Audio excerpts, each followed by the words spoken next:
Fala guerreiros, eu sou o professor André e hoje falarei alguns conceitos utilizados pelo historiador. O primeiro conceito, o primeiro material utilizado pelo historiador é o tempo. Lá na Grécia nós temos o conceito de tempo como Cronos. Aí nós falamos um pouquinho da mitologia. Na mitologia, Cronos, o tempo é um deus, o deus que é pai de Zeus. Diz a mitologia que Cronos foi o filho rebelde que acabou castrando Urano e se tornando superior do mundo. Posteriormente, Cronos, com medo de uma profecia de seu pai, passa a devorar os seus filhos. Uma analogia aí ao próprio tempo e à humanidade. A humanidade é consumida, é devorada pelo tempo. Utilizando o termo Cronos, acaba surgindo aí três conceitos importantes para o historiador. É o conceito de sincronia, diacronia e anacronia. O primeiro, sincronia. Sim significa ao mesmo e cronia significa tempo. Portanto, o conceito de sincronia é ao mesmo tempo. Quando o historiador está analisando um fato histórico, é preciso que ele tenha em mente o conceito de sincronia. Um exemplo claro, vamos pegar aí a Guerra dos 100 Anos. A Guerra dos 100 Anos acontece lá na Idade Média e o historiador que quiser saber um pouquinho mais sobre a Guerra dos 100 Anos, utilizando o conceito de sincronia, vai ter que analisar também aí todo o século XIV, aí com a peste negra, a grande fome, tudo que ocorria neste período. Então é preciso estudar o que está acontecendo na guerra, mas também é preciso entender aí tudo o que está acontecendo aí na Europa Ocidental para compreender melhor a Guerra dos 100 Anos. Outro conceito importante é o conceito de diacronia. Dia significa através, cronia, como já vimos, tempo. Portanto, o conceito de diacronia é através do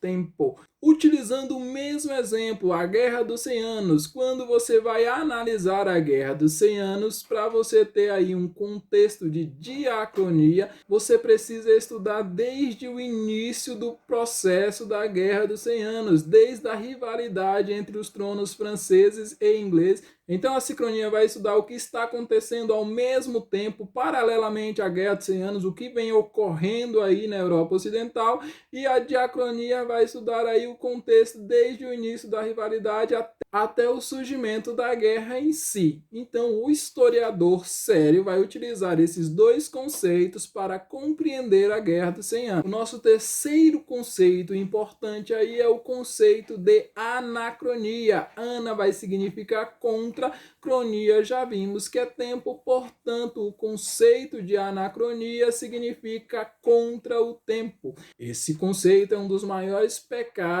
que um historiador pode cometer. O anacronismo é utilizar a vivência contemporânea para fatos que ocorreram no passado e que não diz respeito ao passado. Continuando o mesmo exemplo, a Guerra dos 100 Anos. Se eu estou analisando a Guerra dos 100 Anos e digo que lá teve metralhadora, tanque de guerra e qualquer arma contemporânea, qualquer arma atual, eu estou cometendo um anacronismo.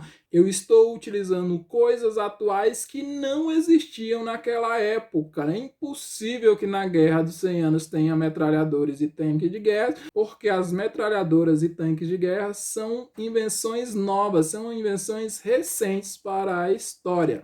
Então, o historiador sério toma bastante cuidado para não cometer anacronismo, analisar o tempo passado com coisas que não existiam naquela época. E o termo anacronismo não precisa ser necessariamente com conceitos contemporâneos. Pode acontecer de misturar épocas. Por exemplo, o historiador pode acabar misturando conceitos e termos da história antiga com conceitos e termos da idade medieval. É preciso ressaltar que o anacronismo nem sempre vai ser cometido com má intenção, por questões ideológicas ou por qualquer outro motivo.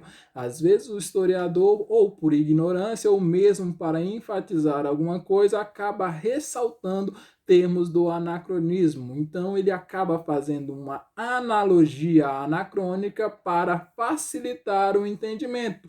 Por exemplo, na Guerra dos 100 Anos, quando eu falo em França e Inglaterra, eu não estou falando das nações constituídas França e Inglaterra, porque naquela época não existia ainda as nações soberanas França e Inglaterra. Eu estou falando mais ou menos do território disputado e que fica hoje a França e a Inglaterra. Então, para facilitar o entendimento, a gente acaba colocando aí alguns termos anacrônicos, mas não com a má intenção, mas para facilitar o seu entendimento. Mas é preciso que o professor de história ou o historiador tome cuidado para que esses termos não acabem confundindo ainda mais o aluno.